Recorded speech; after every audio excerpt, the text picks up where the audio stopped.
For this first episode, the Palisades History Museum turned to David J. Silverman. Silverman is an author, historian, and professor who specializes in American Indians and colonial America. His work in history and his career span more than a quarter century. Dr. Silverman earned a BA in history from Rutgers, a master's degree from William & Mary, and then went to Princeton, where he earned another master's and his PhD. Along the way, he's written a number of books on American Indians dealing with religion, race, politics, and weapons. He's written substantive articles for publications such as The Atlantic, the American Historical Review, and the New York Times. Dr. Silverman also is a professor teaching history at the George Washington University. His latest book came out several months ago, just before Thanksgiving, and is named This Land is Their Land. He spoke to us near his home in Philadelphia about a range of topics, including Captain John Smith, Pocahontas, and Native Americans. We met in front of Rittenhouse Paper Mill, the oldest paper mill in America. Why has the Pocahontas story remained so popular, and how much of the story do you think is true? So the reason the Pocahontas story has such salience in American culture is that along with the myth of the first Thanksgiving and along with the story of Sacagawea leading Lewis and Clark west, it's part of a series of myths that Americans tell themselves in order to convince themselves that Native people consented to European colonialism and the dispossession of indigenous people. It's about the friendly Indians who helped. Not only does that story misrepresent what happened on the ground in Virginia in the lives of John Smith and Pocahontas, but it most seriously misrepresents the larger pattern of European indigenous relations in the colonial period and across the continent. Colonialism was fundamentally a bloody, exploitative business. These days, historians are debating whether we should characterize those processes as genocide. So suffice it to say, the idea that a young, prepubescent, let's keep in mind, Pocahontas fell in love with John Smith, and through that relationship somehow invited the English to colonize and dispossess her people is on its face ludicrous. Now, let's go back to the actual story. Did Pocahontas and John Smith have a romantic relationship? The answer is no. It is absolutely no. It is certainly possible that when John Smith was taken captive by the Powhatans, Pocahontas participated in a ritual of adoption to bring the English under the power of Wahansanakak, her father, who the English knew as Powhatan. Rituals of that sort were common in Native American cultures, though it was unheard of for a girl as young as 10 or 11 to participate in them. Now, just because it was unheard of doesn't mean it didn't take place. It might have taken place. But John Smith, in his many travels around the world, including Central and Eastern Europe and the Ottoman Empire, had this habit of recording adventure stories in which foreign women would swoon for him and save him from almost certain death. So, did he make up the story? It's entirely possible. But here's the reason why I think it might have been true. After this supposed rescue of John Smith by Pocahontas, when John Smith seemed to be about to be executed by the Powhatans, Wahansanakak set John Smith free, began to call him my son, and instructed Jamestown to move from the site that we all know today to another site farther within Powhatan's dominion, where the English could be kept under closer watch.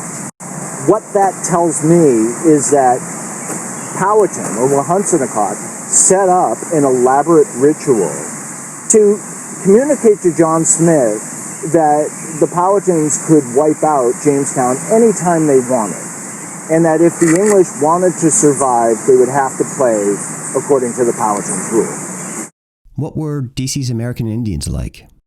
What you have in the Washington, D.C. area are three major Native American confederacies, and you have small village-based polities that are trapped in the power politics of those three polities. To the south, you have the Powhatans. This is a confederacy of about 35 or so separate villages under the authority of a chief known as Wahansanakak, or to the English as Powhatan. His title is Powhatan, his name is Wahansanakak. To the north, in what's now Maryland, you have the Piscataway Confederacy. As best we can tell, the formation of that confederacy, which brings together a lot of previously autonomous bands, is a response to the military threat posed by the Powhatans to the south.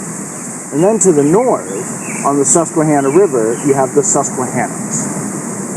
They're being pushed southward towards Chesapeake Bay by the Five Nations Iroquois or Haudenosaunee people of what's now upstate New York.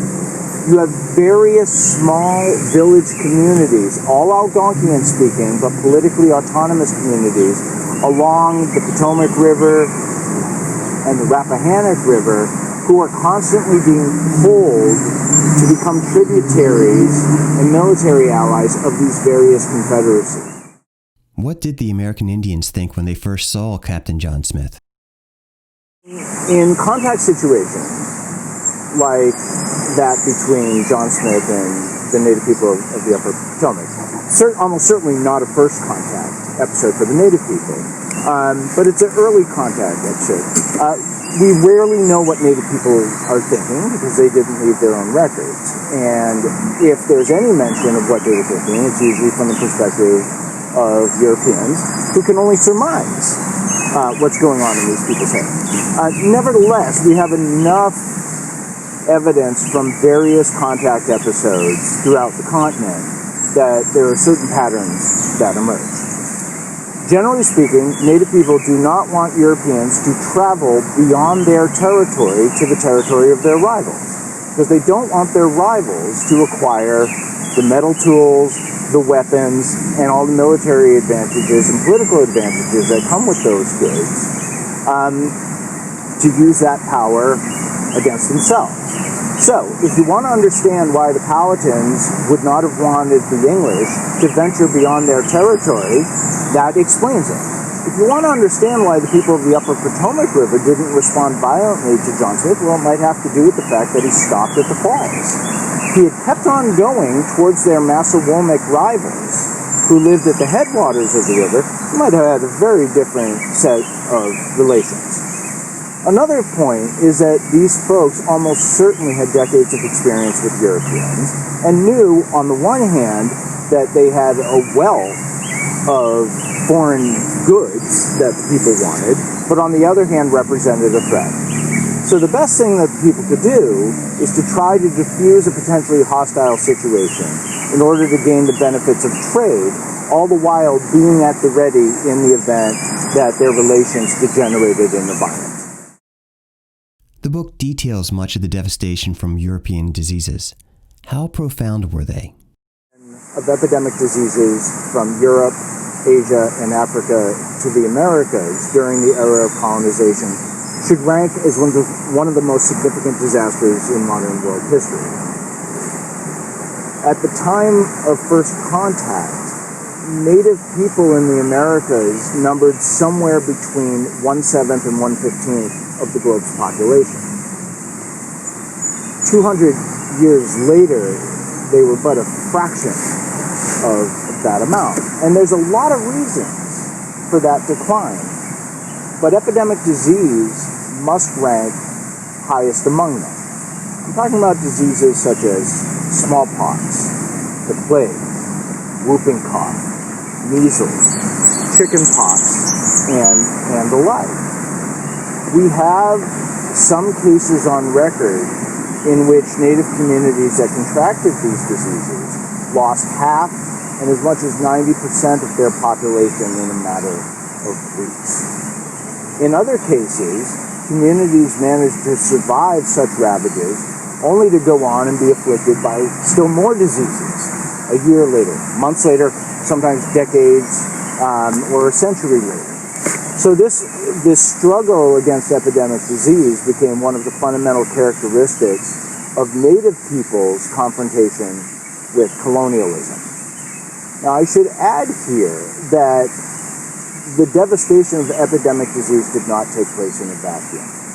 In most cases, the reasons that Native people died in such alarming numbers is that they were under all kinds of other pressures that made them more vulnerable to these diseases than they otherwise would under normal circumstances. In wartime, the people would have been clustered in close contact with one another, and these diseases would have been more communicable. In wartime, the people would have been fearful of venturing beyond their walled towns to tend to their fields or to go hunting and fishing. So in many cases, they were malnourished and psychologically stressed. It's the combination of all those forces working together, forces often all of them unleashed by colonialism, that led to such devastating rates of death. How would you compare COVID-19 to this epidemic? People today who think the COVID crisis is bad have absolutely no idea what Native people went through with the introduction of epidemic diseases. 50 to 90% of a given community's population would be lost in a matter of weeks when, say, it was struck for the first time by smallpox or the plague. Now, these villages were fundamentally extended family units. You would be living in a village with your brothers, your sisters, your nieces, your nephews, your uncles, your aunts, second cousins, third cousins, and the like. So imagine yourself at a family reunion, an extended family reunion. And then, in the snap of a finger, half the people, 75% of the people, 90% of the people die. And you can't explain what happened. You have no idea what happened. It is so fundamentally different from what's going on with COVID today. We know what's happening. We know how to prevent it. And our death rates don't even approximate what Native people experienced during, say, a bout of smallpox. It's a post-apocalyptic world in the wake of these diseases. And what makes it even worse is that as these diseases are running through Native populations are under acute stress from foreigners from two different directions. On the one hand, there are intertribal rivals who take advantage of one group's decimation by epidemic disease to capture the survivors and force them into the tribe, initially as slaves and eventually as full members. From the other direction, on the other hand, one has the encroachment of Europeans who are taking advantage of Native people's weakness to take their land, to enslave them, to plunder their goods. So it's a very dark world. The book's been out for a while and you've probably had time to reflect. Did the book say what you wanted, and what do you hope is its salient message? Did This Land Is Their Land say what? Oh, well, certainly said what I wanted to say. In the current moment, as Americans are reckoning more honestly with the darkness of our past, we need to keep in mind that that darkness centers not only on the enslavement of Africans, but the enslavement, the dispossession, and the ignoring of Native Americans. Native people did not just disappear. They're still with us today, in diminished numbers to be sure, on diminished land basis to be sure, but they're with us today. They're our fellow Americans. And attributing their historic plight to manifest destiny or some other natural cause that just leads them to evaporate and disappear in the face of Europeans is a way of sanitizing the bloody history of colonialism. We have a long way to go to stare